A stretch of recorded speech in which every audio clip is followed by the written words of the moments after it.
It's the Locked On Flyers podcast for Wednesday, April 23rd. Your daily dose of Flyers news, analysis, and high quality content that's talking Flyers blue line and what are they really? This is going to get deep.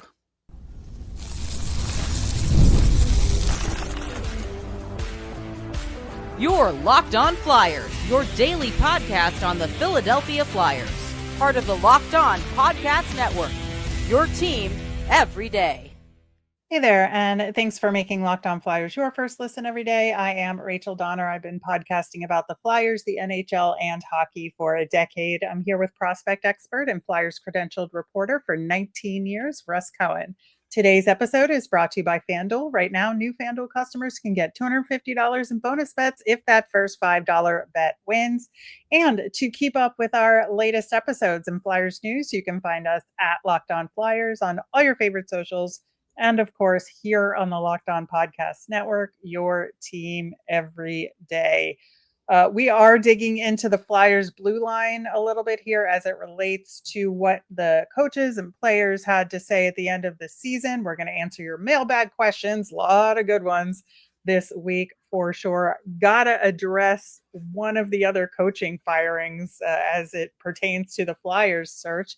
Dan Bylsma fired from the Seattle Kraken after 1 year there. That is pretty harsh, but maybe somewhat justified given the results there. I mean, there's some bad results from above too. At some point, Yeah. Ron Francis, who's sort of moved Well, he over, failed up. So he failed up, but that's gonna probably be short-lived too. So there's that, right? But that's a discussion for another day. The discussion for today is I have always heard on the inside that Dan Bylsma is not a great X's and O's guy. And I think the way he's been getting fired recently kind of justifies that. So I think that's the reason. Yeah, I think so too. He just did not know how to utilize the tools he had in Seattle successfully. I think they could have been a much better team if they had they should be, and they're just somebody so a little mid. stronger. Yeah, they're just so mid. It's like it's the problem with them, and it's like, and it's been that way other than the 1 year. So it's not all Dan Bylsma's fault, but they have problems. They do have problems there. Now, obviously, one of the other candidates, as we've been talking about, has been Bradshaw. Very unlikely, but in the mix nonetheless here. And I think looking at the Flyers blue line this season, which is, his bailiwick, so to speak, for 90% of the season. So I think it's fair to judge him on how it's his line performed this season. And you're looking at some kind of overarching stats here. They did still have the most blocks per 60 this season in the NHL, which is kind of not surprising. That's definitely a Torts influence. It is still left over from Torts. Yeah, but Bradshaw is, he's executing on that to a large degree. He is. I mean, it's a strategy when there are other things that aren't great about the blue line. So it kind of like minimizes, some of the risk. And, I guess we can get into some of the things that they're not good at. And when we do, then you'll see why they try and block a lot. Right. And I think, looking at them compared to the rest of the league, obviously big problems as far as the penalty kill goes this year. And, they weren't as good this year as they were last year defensively. And I think it's partially a personnel reason and partially an execution reason. Yeah, I think we know that the personnel is not good enough, but you could always get personnel to play a certain way if they're all doing it the right way or have certain abilities that are enough to do it. As we've learned, which they did more last year than they did this past year. Right. But as we've learned, blocking shots isn't enough. And actually, there is a point where you block too many. Yeah. And I think other teams learned how to play against the Flyers, knowing that was a key part of their defense, and that had an effect. To nobody's surprise, Travis Sanheim had the most time on ice per game at 24:30, which is still, I would say, slightly high, but it's better than it was the year before. And I think if you look at the Flyers personnel, another big elephant in the room here is Rasmus Ristolainen, because you look at his skill and his pairings were across the board the lowest goals against per 60, except for the newer Sanheim Seeler pairing, which I thought was a very interesting twist. And I think that is a pairing to explore using further in the future. But you can see the difference with and without Risto, right? Sure. But like I just say at this point, it's unsustainable. So it's kind of like, yeah, it's nice. But again, it's the Peter Forsberg thing when he started to fail, when his body started to fail. And it's like, yeah, he was great when he was in. And then when he's not in, it's just not great. And so that the pairing that you're talking about was really good. But then you're kind of putting all your eggs in one basket. And so, like, you could get away with that for 24 minutes a game, but what are you doing for the rest? And I think that's where they run into trouble. Exactly. Because I think, Travis Sanheim, I think, especially when he's at his best, and he would be the first to admit and did admit at locker cleanout day that he wasn't at his best for chunks of the season, Right. especially on the offensive side of things. But Travis Sanheim is a defenseman that can really be the defensive defenseman in a pairing or be the offensive defenseman in a pairing. He can kind of fulfill both roles. Right. Seeler cannot. No. Right. And so when he's paired with Seeler, you get more of Sanheim's offensive game, but maybe when Sanheim is paired with some other guys, Sanheim has to take on that defensive role. And I would say most specifically when he was paired with Andre, you saw that as a prime example of holding Travis Sanheim back for the sake of having him out there as a mentor to Emil Andre. Yeah. The interesting thing is he took almost as many shots this year as last year. So it's not like he's Sanheim? Sanheim, sorry. Yeah. So it's not like he's not shooting the puck enough. He was 4 shots off. That's it. Yeah. So Yeah. there were other things at play. And again, he's really not a number one. And I think that's a part of it. And he tries to rise to the occasion. But I do think as a whole, if the Flyers were better at zone entries and had a strategy for it, it would really help, because they don't have a strategy for it. And other people who do national games and watch the Flyers realize that pretty quickly compared to other teams. Yeah, and especially when you're looking at those zone entries, we saw so many times, especially, and this is on the forwards, it's less so on the defensemen in terms of choosing to carry the puck through the middle on the offensive side of things. And then there's turnovers, and then the defensemen have to backpedal. So I think that if you look at the entire process of zone exit to zone entry, I think they need to retool that a little. And I think and to be fair to Torres, he always said that things work from the blue line out, and Keith Jones has said that, and they have a point, but the Flyers did not really execute on that. They said that, but they didn't execute on it, right? Right. And actually, it was just looking at the numbers again, it was 14 shot difference. But I'll tell you what a big difference was. And this is shocking to me, and I didn't realize this. So last year, Travis Sanheim only had 47 giveaways. This year, he had 127. Mm-hmm. So that's something where if you're going to take those kinds of chances with the puck and only get 30 points, that's a big deficit. Like, you could put up with that if that's Erik Karlsson, he's putting up 65, 70 points. That's something that has to be looked at. And I think that's where, him and Seeler, it'll cut down on the giveaways for sure. So maybe next year he only has, he's not going to go back to 47. So maybe next year he'd have 65. But if he has 65, then how much better will his offense be if he's not giving away the puck? He might get 15 points more like he did the year before.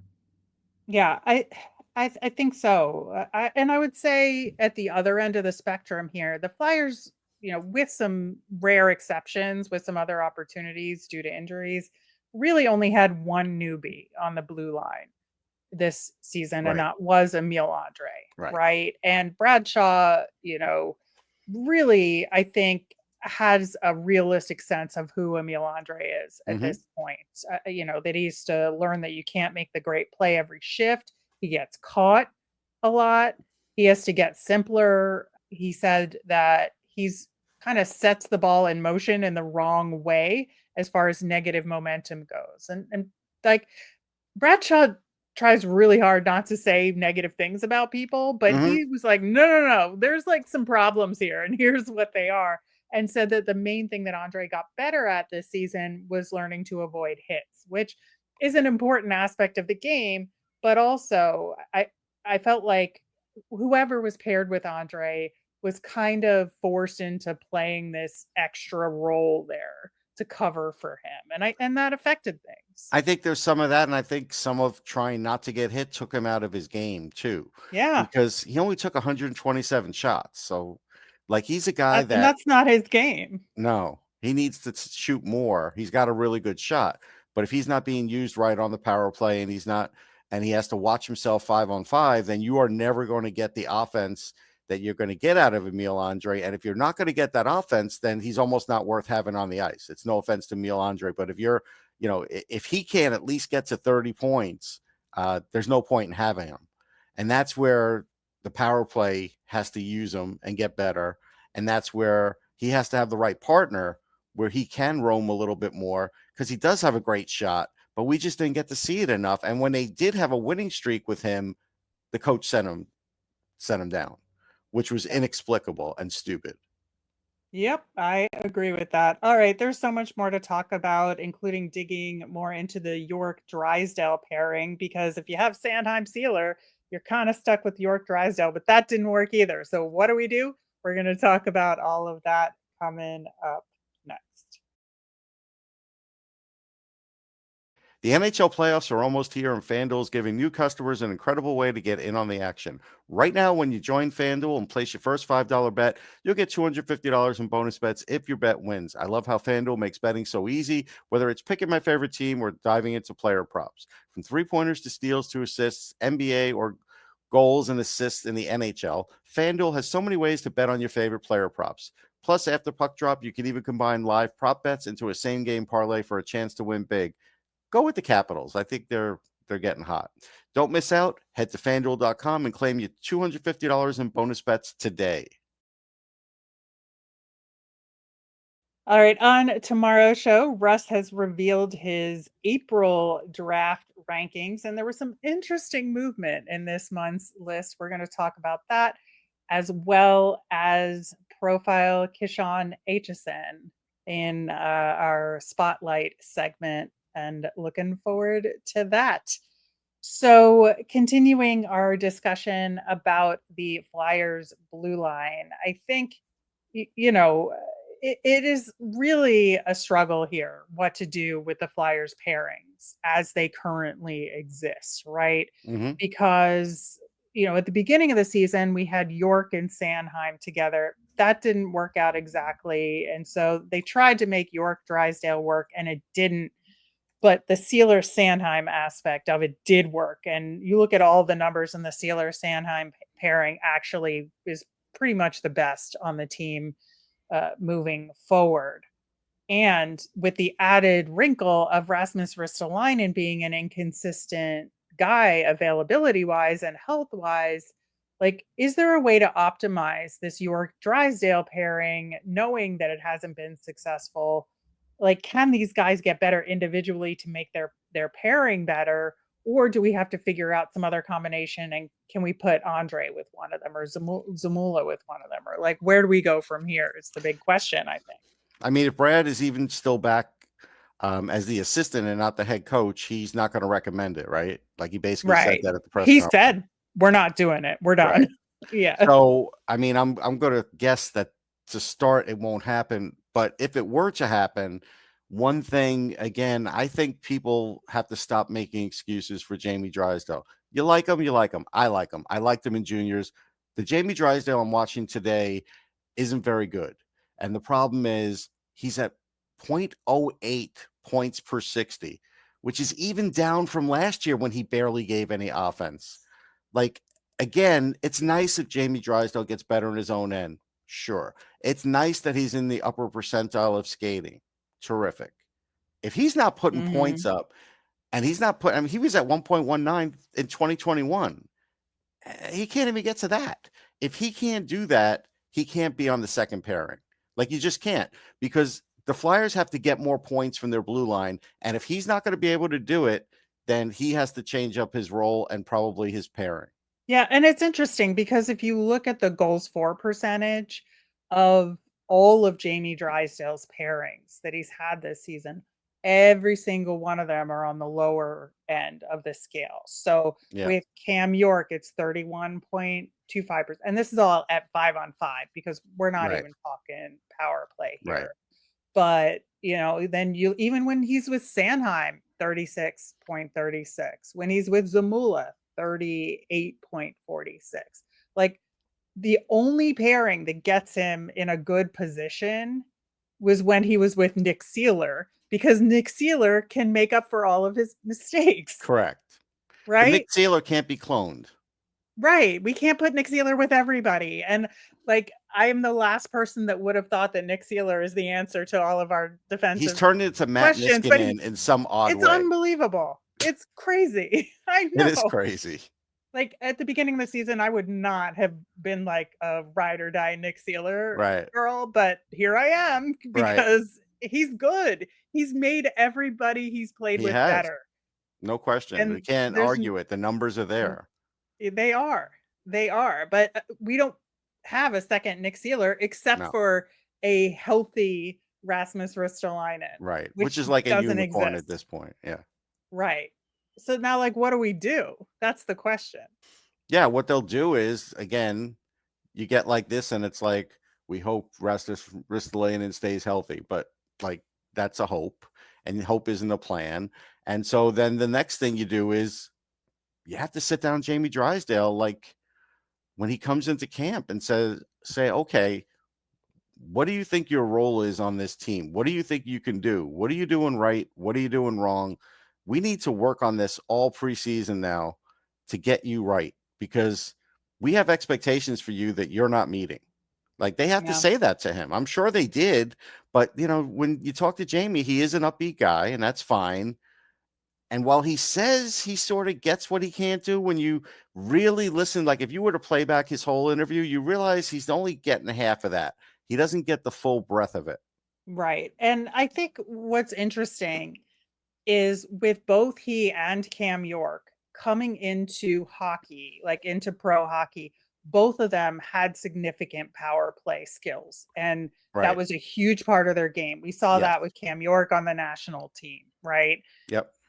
Neither one of them have developed that at a high level in the NHL yet. And I think for both of them, having that be such a huge part of who they were as defensemen, and now it's not there, I think that has had a significant impact on both of their games. And I think, at least in my opinion, based on what I've heard from them, Cam York is the guy that can adjust to that being the reality for the rest of his career better than Drysdale can. Yeah, And there's no question in my mind. Sorry. When you watch Cam York on the power play, he's a tremendous distributor. The problem becomes is when the puck comes back to you twice and you don't shoot it, or if you do shoot it and you miss the net, it fouls up the whole power play. So he understands that he has to get pucks through, but he's not getting pucks through.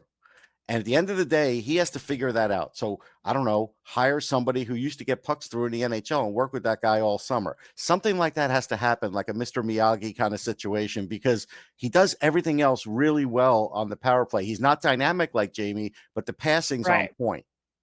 Right. And I feel like if he could focus on the things that he is good at and build outward from that, I think he could actually be a Travis Sanheim like defenseman in the NHL. I really do. I just think that he got his confidence knocked down by John Tortorella first off. Well, yeah, I mean, he basically said he wasn't even, when the power play was failing as miserably as it was, he was never an option.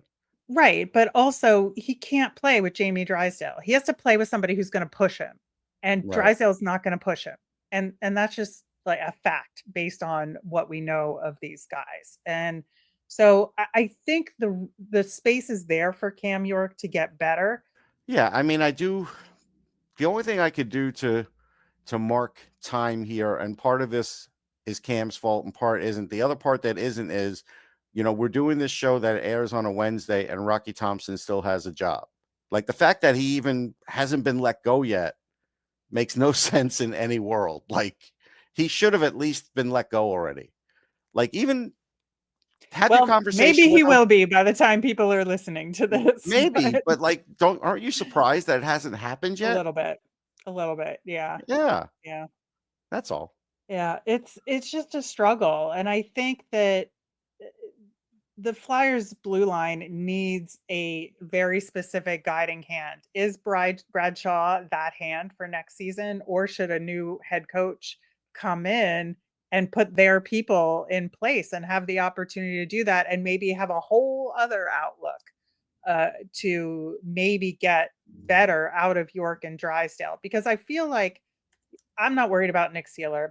I'm actually not worried about Travis Sanheim because he knows what he has to do, and he can pressure himself to getting more out of him. I don't know that he needs a coach to be able to do that at this point in his career, but York needs a coach, Drysdale needs a coach, and Andre specifically needs a coach. Yes. And beyond that, we don't have any other defensemen that I think are truly full season NHL ready. No, this is why they have to go out and get a veteran defenseman because you can't count on Risto.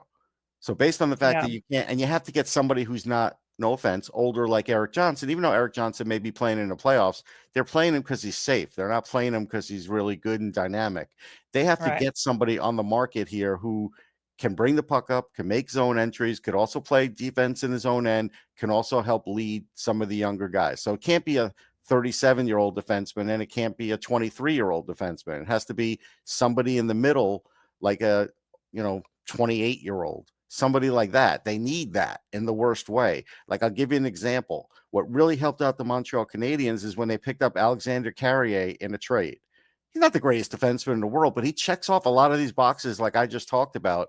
And the trade with Nashville, I believe it was Nashville, was ridiculous. Like they basically got him for Justin Barron.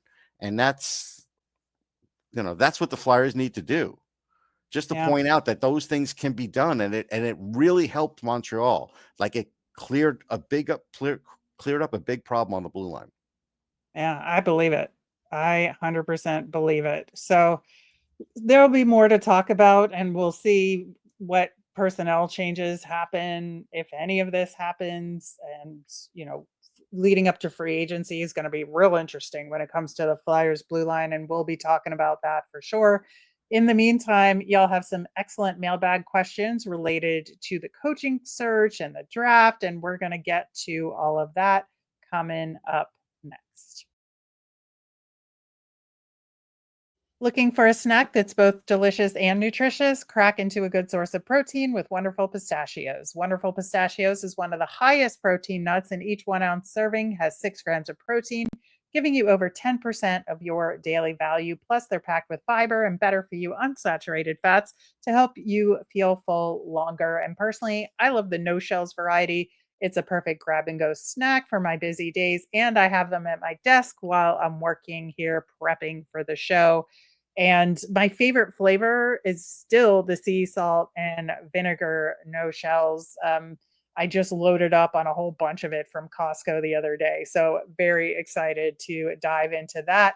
It's so delicious and healthy too. Wonderful Pistachios is a complete protein providing all 9 essential amino acids. These little green wonders pack a protein punch, so get snacking and get cracking with the snack that packs a protein punch. Visit wonderfulpistachios.com to learn more. Diving right into the mailbag with the hottest topic from yesterday's show, I think, on Rick Tocchet as a potential new coach. And there were a lot of comments over on our YouTube channel about this. And I tried digging through, and maybe I missed something, but it seems like it was 100% no from our commenters over on YouTube. Michael said, I say no to Tocchet. People have short memories of his total lack of integrity when he got traded to Pittsburgh. It was an undisciplined lack of character. Charles said, why Tocchet? He has 3 winning seasons. He's a veteran coach who's not a good fit for this team. Stop bringing in old Flyers to run this organization. Robert says, I hope they don't sign the Vancouver coach. He has done zero as an NHL coach. Also, take a look at the Vancouver locker room this year. Damning words, Russ. Okay. I mean, Rick Tocchet didn't put together the Vancouver locker room. Jim Rutherford No, did. that's true. And he That's probably true. is on his way out, right? So we'll do that. Well, That's and not there's his an fault. ownership problem in Vancouver too. Let's be That's clear not about his that. fault. It's also not Rick Tocchet's fault that he's a former Flyer. Like, I understand what that narrative is, and at times Yeah. I do believe they should have somebody else in the front office completely outside of Flyers lore. But as far as a coach, you can't all of a sudden just say, we're not going to take any ex-Flyers or people who have been with the Flyers. Because if that were the case, look at coaches who wouldn't get jobs in the league. John Tortorella, Peter Laviolette. Like, you know what I mean? You could start going through a list. And all so, people without jobs, Russ. yeah, at the moment, but they've had jobs too. So my point is with Tocchet, nobody knows what he could fully do. I think with Vancouver, it became the impossible job. I also think when you go back to Tampa, when he did have young players, I do think he helped those young players. And that's how he got this players coach kind of reputation. And I think you have to go back to that and look at that time and then say, okay, if it's that Rick Tocchet that sort of has to work that with the team that he has with the Flyers, he is familiar with that and has done that. I'm not telling you he's the best one out there because, sure, we'd all love David Carl, but David Carl's not coming. So you have to look at it and say, who else? And we'll have a list. We'll come out with a day. We'll have a full list and go through a bunch of people, but he's not the worst one on the list. Is he the best one? No. We'll find out because you don't know who the Flyers are going to be limited to based on somebody saying, I don't want to coach the Flyers. It's not the right situation. You know, there's 5 other teams you're fighting with out there. Yeah, I would say too about the ex-Flyer thing. There's a lot of people that have associated themselves with the Flyers after their playing career from a player development perspective or coaching or whatever that Right. I've just been like, come on, no. Rick Tocchet is actually not one of those guys. I think there's something to be said about his like lack of recent proven track record, but again, there's mitigating circumstances. But I think with Tocchet, I don't see him as a Flyers flyer. Like he's not like insider guy in the way Yeah. that a lot of other ex-Flyers are. I think he's had some healthy distance from the team. And I also give him a little grace in terms of, you know, at the time when he left the Flyers, there were some heated emotions and Yeah, some sure. negative feelings. And I feel like if he's willing to take the job in Philly, he's gotten over it. And maybe we should get over that too. Yeah, I think that's fair. Like nobody has said, "Hey, Patrick Sharp's bad to have in the front office because he's a former Flyer." Like nobody is saying Right. that, right? So it's a Right. case by case. It really is. Yeah, I do. I do think it's case by case, and I haven't heard enough of why not yet. I can Mhm. understand based on just wins Yeah, and the optics don't losses. look good in Vancouver. I get it, Yeah, but they're but never there's a good in lot. Vancouver. No, no. There's Once in a like, while, it's okay there. listen, That's it. they're gonna lose Quinn Hughes over this. So Yeah, things are bad. Things are very bad. and Demko's in going to get Vancouver. traded. Like these things are Yep, going to happen. it's all bad. Brendan asked us, I think Andre looked lost down the stretch, and so did Tippett. What do we do to get them going? Well, I think with Andre, it was just not enough reps. He only played 42 games. He could have played a lot more. And I think, again, going from the Flyers to Lehigh with no structure, back up to the Flyers with demands, and then you're going to be lost to some degree at the end of the season. I think he, I think at times looked okay, but I get what he's saying, and that's true. As far as Owen Tippett, it's really between the ears and needing a shooting coach. It's both those things. He has the talent. I can't find one person who doesn't agree that he needs to have a better shooting percentage. And I also can't find a person who doesn't agree that he thinks too much on the ice. And when he doesn't think, he does better.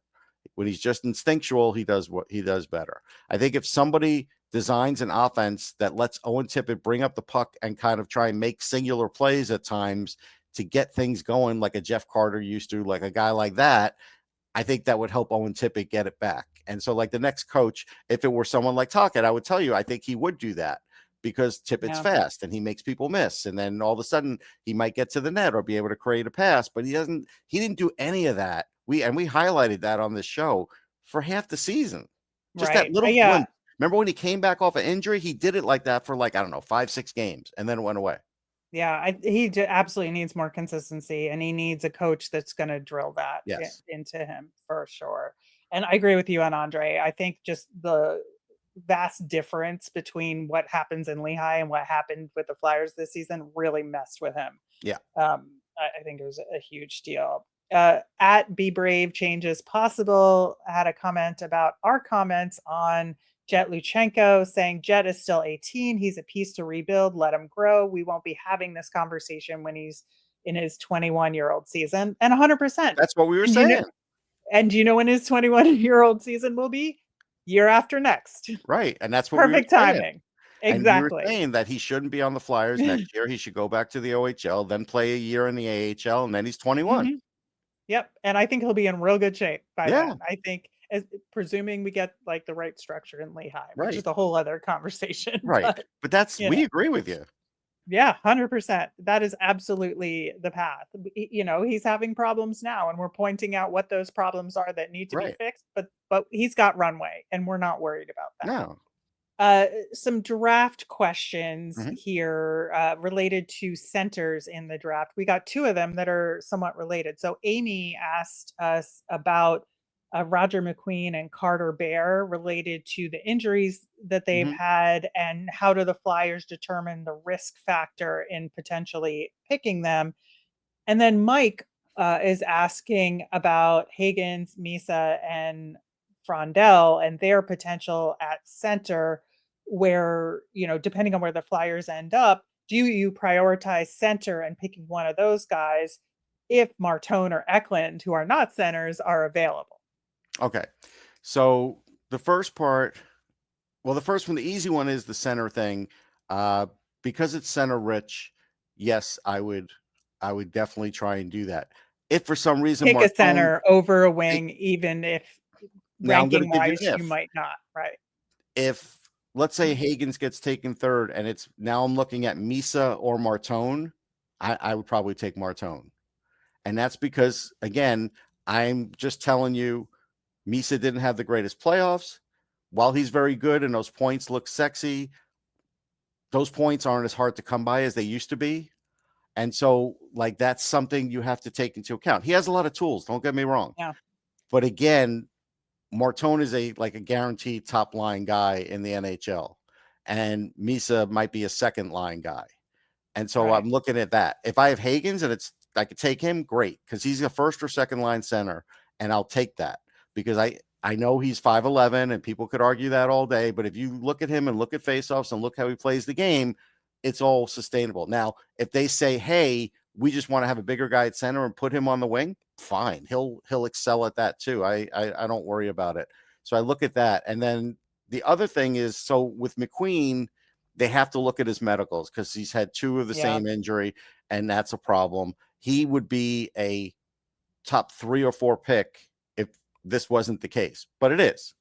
And so that's a problem. Like if he doesn't work out at the combine, it's going to be a problem for him, and it's going to drop him because people are then going to worry about the medical part. With Carter Bear, yeah, it's an Achilles, but I feel like that's an easier fix than that. But still, Carter Bear is further down the draft. So, but I would risk the risk is less with Bear as far as risk of injury again. Yeah, I think so. I think if I'm the Flyers, well, first off, I think they're lower on the list than where the Flyers will pick They are now. simply because of those injury histories, right? Yeah. Not skill reason, but because of those injury histories, they're a riskier pick and everybody knows it. So they're in the 8 to 10 range, which is kind of below where the Flyers are going to be. I think that there is something to be said for picking a center over a wing if you're close with 2 or 3 guys there. There's definitely something to that, but I do think Martone, that's important. Martone is the exception. I agree. Yeah, and I'm just to give an example. So, Cade Lindstrom. I mean, look at what his back injury has done to his development. He's 19, but he didn't play this year. Yeah. He didn't play. He was on the ice, but he didn't play. So, there's risk. Well, we're going to talk about more guys and revisit some of these guys on tomorrow's show when we look at Russ's April rankings. Very excited to dig into that. As a reminder, we always want to hear from you. So if you've got questions you want to you want us to answer on the show, let us know via any of our socials at Locked On Flyers. You can email us at lockedonflyers@gmail.com or comment over on our YouTube channel. I'm Rachel. I'm on Blue Sky and Twitter at rmiriam. That's RMIRIAM. I'm Russ. I'm at Sportsology on the same socials, SPRTSOLOGY. Thanks for making Locked On Flyers your first listen today. For your next listen, check out the all-new Locked On NHL Game Night. It's every game, every night until a Stanley Cup champion is crowned. Get local analysis on a national scale with NHL Game Night on Locked On NHL on YouTube or wherever you listen to podcasts. Have a great day, everyone.